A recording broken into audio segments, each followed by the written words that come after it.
una balacera allí. Hay una balacera. En la historia reciente de México, hay heridas que se niegan a cerrar, preguntas que resuenan sin respuesta y ausencias que pesan como una losa sobre la conciencia de una nación. Historias borradas por el tiempo, pero nunca olvidadas. Enigmas olvidados.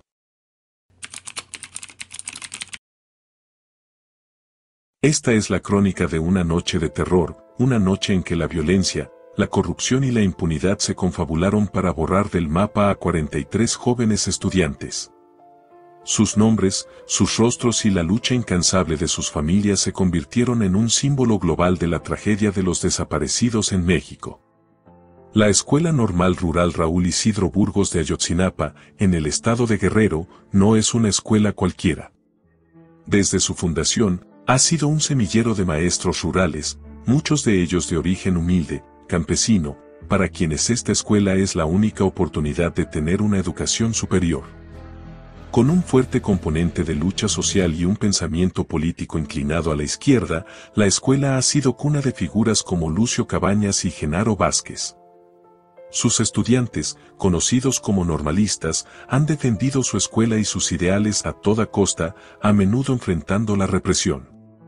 Parte de sus métodos de protesta incluía la toma o secuestro de autobuses para poder trasladarse a manifestaciones, una práctica que, aunque ilegal, era común y conocida por las autoridades. No eran vándalos, eran jóvenes sin recursos económicos que buscaban la manera de hacer oír su voz. Su próximo objetivo era la Ciudad de México, para participar el 2 de octubre en la marcha conmemorativa de la masacre estudiantil de Tlatelolco de 1968. Un evento que marcó a México como un símbolo contra el abuso del poder estatal. Durante la semana previa al 26 de septiembre, los estudiantes ya habían estado tomando autobuses y combustible, acumulándolos en su escuela. Las tensiones con las autoridades iban en aumento. Días antes, la Policía Federal les había impedido operar en la Autopista del Sol y la policía local frustró un intento de tomar más unidades en Chilpancingo, aunque de manera pacífica y sin detenciones. La noche del 26 de septiembre de 2014, un grupo de casi 100 estudiantes, la mayoría de primer año, jóvenes que apenas comenzaban su carrera y no sabían lo que el destino les deparaba, llegaron a la ciudad de Iguala, Guerrero. Iguala no era un lugar cualquiera. Era un punto clave para el narcotráfico y estaba gobernada por el alcalde José Luis Abarca Velázquez, un ex comerciante de joyas con un pasado oscuro y presuntos vínculos con el grupo criminal Guerreros Unidos, a quienes supuestamente pagaba por protección. Esa misma noche, mientras los estudiantes buscaban autobuses, la esposa del alcalde, María de los Ángeles Pineda, celebraba un evento político. Se rumoreaba que planeaba lanzar su candidatura para suceder a su marido en la alcaldía. La historia oficial, más tarde conocida como la verdad histórica, diría que los estudiantes querían boicotear este acto. Sin embargo, el evento estaba programado para las 7 de la noche, y los estudiantes partieron de su escuela horas después, lo que hace que esta versión sea, como mínimo, dudosa. Alrededor de las 8:15 de la noche, los normalistas lograron tomar 2 autobuses de la línea Estrella de Oro, los números 1531 y 1568. Poco después, un chofer de un autobús Castellan que intentaban tomar, notificó a sus superiores y a la policía. La situación se complicó. En la central de autobuses, consiguieron 3 vehículos más, los Costa Line 2510 y 2012, y el Estrella Roja 3278. Casi 100 estudiantes se repartieron en los 5 autobuses, sin saber que casi la mitad de ellos desaparecería esa noche. El caos vehicular en Iguala debido al evento político los obligó a cambiar de ruta. 4 de los autobuses avanzaron en caravana. El Estrella de Oro 1531, a la cabeza, tomó una calle diferente y se adelantó. Los otros 3, los Costa Line 2012 y 2510, y el Estrella de Oro 1568, continuaron juntos por la calle Juan N. Álvarez, una ruta que, trágicamente, los acercaba al festejo de la esposa del alcalde. El quinto autobús, el Estrella Roja 3278, se quedó rezagado por el tráfico y tomó un camino distinto para llegar directamente a la carretera a Chilpancingo. A partir de este momento, el terror se desató minuto a minuto. 21 a 40 horas. En la esquina de la calle Juan N. Álvarez y el Periférico Norte, patrullas de la Policía Municipal de Iguala y Cocula le cerraron el paso a los 3 autobuses de la caravana. Estaban completamente rodeados. La policía comenzó a disparar, primero al aire, y luego directamente a los vehículos. Los estudiantes, desarmados, bajaron para intentar mover las patrullas que les bloqueaban el paso. Fue entonces cuando un estudiante, Aldo Gutiérrez Solano, forcejeó con un agente. La respuesta fue inmediata y brutal, la policía abrió fuego. Daniel Solís Gallardo cayó muerto, convirtiéndose en la primera víctima fatal de la noche. Aldo Gutiérrez fue herido de gravedad en la cabeza. Los estudiantes intentaron negociar, pedir una ambulancia, pero los policías seguían apuntándoles. Poco después, en un segundo ataque, unos 30 estudiantes del autobús Estrella de Oro 1568 fueron obligados a bajar, arrojados al pavimento boca abajo y subidos a patrullas. Se los llevaron con rumbo desconocido. Mientras tanto, el autobús que iba a la cabeza, el Estrella de Oro 1531, que había tomado una ruta diferente, fue interceptado debajo del puente del Chipote, irónicamente, frente al Palacio de Justicia. Patrullas de la policía de Iguala comenzaron a seguirlos y a dispararles, reventando los neumáticos y obligando al autobús a frenar. Otra patrulla les bloqueó el paso por delante. Los policías, con una violencia desmedida, atacaron el autobús con piedras y varas, rompieron el parabrisas y las ventanas. Luego, lanzaron gas lacrimógeno al interior, obligando a los jóvenes a bajar. Conforme descendían, eran brutalmente golpeados, esposados y sometidos en el suelo. Se estima que entre 15 y 20 estudiantes viajaban en ese autobús, entre ellos, Alexander Mora Venancio. Un policía le dijo a otro, ya no caben en la patrulla. La respuesta fue escalofriante, no hay pedo, ahorita vienen los de Uco. Uco era la clave para Huitzuco. Momentos después, llegaron 3 patrullas más, presuntamente de Huitzuco, y se llevaron al resto de los estudiantes. Varios testimonios indican que 2 policías federales llegaron al lugar, preguntaron qué pasaba y un municipal les respondió, se los van a llevar a Uco. Allá que el patrón decida qué va a hacer con ellos. La respuesta de los federales fue un simple ok, está bien, mientras observaban cómo se llevaban a los jóvenes. Esa fue la última vez que se les vio. La escena estaba contaminada por el poder. El Palacio de Justicia cercano tenía cámaras que grabaron todo, pero esos videos nunca fueron recuperados. Un militar tomó 4 fotografías de los hechos desde la distancia, pero fue descubierto y tuvo que huir, abandonando su motocicleta.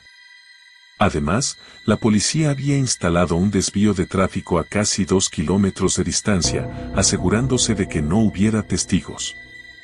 De vuelta en el centro de Iguala, los estudiantes que lograron escapar pidieron ayuda a sus compañeros en Ayotzinapa. Un segundo convoy de normalistas, acompañados por profesores, llegó alrededor de las 11 de la noche. Mientras inspeccionaban la escena del primer ataque y hablaban con la prensa que había llegado, la pesadilla continuó. A la medianoche, fueron atacados de nuevo por un grupo armado no identificado que llegó y disparó sin mediar palabra. En este segundo ataque, murieron los estudiantes Julio César Ramírez Nava y Julio César Mondragón Fuentes. Los sobrevivientes huyeron aterrorizados, escondiéndose en los cerros y casas cercanas. La violencia de esa noche no se detuvo ahí. En la autopista a Chilpancingo, otro grupo de policías atacó un autobús que transportaba al equipo de fútbol de tercera división, los Avispones de Chilpancingo. La versión oficial dijo que lo confundieron con un autobús de los normalistas. Dispararon sin advertencia, asesinando a un jugador, al chofer del autobús y a una mujer que viajaba en un taxi cercano. La mañana del 27 de septiembre, el horror adquirió una nueva dimensión. El cuerpo de Julio César Mondragón, uno de los estudiantes asesinados en el segundo ataque, fue encontrado. Su rostro había sido desollado, un acto de barbarie que buscaba sembrar el terror. El saldo de esa noche y la madrugada siguiente fue de al menos 6 personas asesinadas, más de 20 heridas y, lo más grave, 43 estudiantes desaparecidos. ¿Qué pasó con ellos? Aquí es donde comienza el laberinto de mentiras, encubrimientos y una lucha incansable por la verdad. El gobierno del entonces presidente Enrique Peña Nieto rápidamente construyó una narrativa oficial, liderada por el Procurador General Jesús Murillo Caram y el jefe de la Agencia de Investigación Criminal, Tomás Herón de Lucio. Esta versión, presentada al mundo como la verdad histórica, sostenía que los policías de Iguala y Cocula, siguiendo órdenes del alcalde José Luis Abarca, entregaron a los 43 estudiantes al cartel de Guerreros Unidos. Según esta historia, el cartel los confundió con miembros de un grupo rival, los Rojos, los asesinó, incineró sus cuerpos en el basurero municipal de Cocula durante horas, y luego arrojó sus cenizas en bolsas al río San Juan. El 7 de noviembre de 2014, Murillo Caram, en una conferencia de prensa que quedaría para la infamia, concluyó su presentación con una frase que resonó como una bofetada para las familias y para todo un país: "Ya me cansé". El gobierno quería dar carpetazo al asunto. Pero las familias nunca creyeron esta versión. Sabían que carecía de sustento técnico y científico. ¿Cómo era posible incinerar 43 cuerpos hasta las cenizas en un basurero al aire libre sin dejar rastro? Su dolor se convirtió en una exigencia de justicia que trascendió fronteras. Ante la desconfianza, se solicitó la intervención de la Comisión Interamericana de Derechos Humanos, lo que llevó a la creación del Grupo Interdisciplinario de Expertos Independientes, GIEI. Este comité de juristas y médicos internacionales comenzó su propia investigación paralela y, en septiembre de 2015, presentó un informe demoledor que desmontaba científicamente la verdad histórica. El GIEI demostró, entre otras cosas, que no existía evidencia física para sostener que hubo un fuego de la magnitud necesaria en el basurero de Cocula para incinerar 43 cuerpos.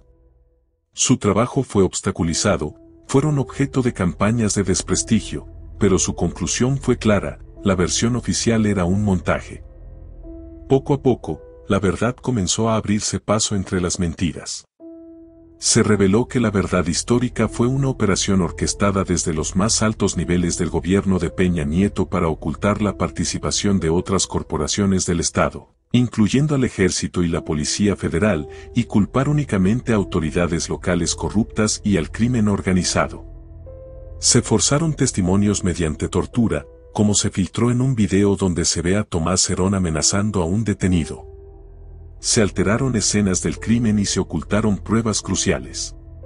Una de las hipótesis más fuertes que surgió, impulsada por la periodista Anabel Hernández, es que los estudiantes, sin saberlo, tomaron un autobús que transportaba un cargamento de heroína perteneciente a Guerreros Unidos, valorado en unos $2 millones.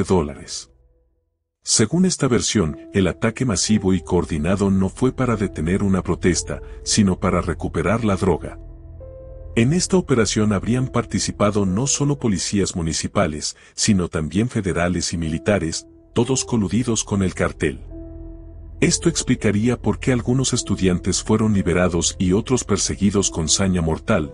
Los que viajaban en el autobús equivocado y vieron el cargamento, se convirtieron en testigos incómodos que debían ser eliminados. La propia DEA estadounidense ocultó durante 3 años conversaciones telefónicas interceptadas a miembros de Guerreros Unidos esa noche, que más tarde ofrecieron datos clave. Mensajes de texto entre policías y criminales, revelados años después, confirmaron la coordinación para la entrega de los estudiantes. Y un informe de The New York Times, basado en 23.000 mensajes interceptados, evidenció la profunda penetración del crimen organizado en las Fuerzas Armadas mexicanas. Con la llegada al poder de Andrés Manuel López Obrador en 2018, se creó una comisión de la verdad y se reabrió el caso. La verdad histórica fue oficialmente cancelada en julio de 2020. Se giraron órdenes de arresto contra altos exfuncionarios, incluyendo a Jesús Murillo Caram, quien fue detenido, y a Tomás Herón, quien huyó a Israel. Se identificó al general José Rodríguez Pérez como responsable de la muerte de al menos 6 de los estudiantes. El subsecretario de Derechos Humanos, Alejandro Encinas, lo calificó de crimen de Estado, confirmando la participación de agentes de todos los niveles del gobierno en la desaparición y el posterior encubrimiento. A pesar de los avances, la verdad completa sigue siendo esquiva.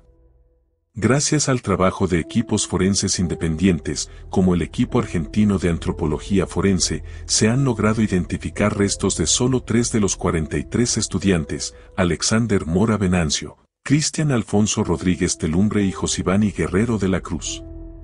Sus restos no fueron encontrados en el basurero de Cocula, como decía la verdad histórica, sino en un lugar diferente conocido como la Carnicería, un sitio que el gobierno de Peña Nieto impidió investigar en su momento. Los otros 40 jóvenes siguen desaparecidos. Mientras la justicia avanza a paso lento, los sobrevivientes de aquella noche han tenido que reconstruir sus vidas con las cicatrices físicas y emocionales de la tragedia. Edgar Andrés Vargas, a quien un balazo le destrozó parte del rostro, ha soportado 8 cirugías y hoy es maestro.